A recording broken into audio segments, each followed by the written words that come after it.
অন্ধকার ঘরে কাগজের টুকরো ছিঁড়ে কেটে যায় আমার সময়।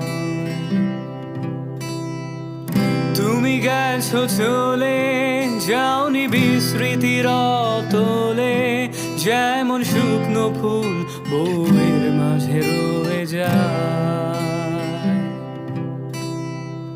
রেখেছিলাম তোমায় আমার হৃদয় গভীরে, তবু চলে গেলে এই সাজানো বাগান ছেড়ে। আমি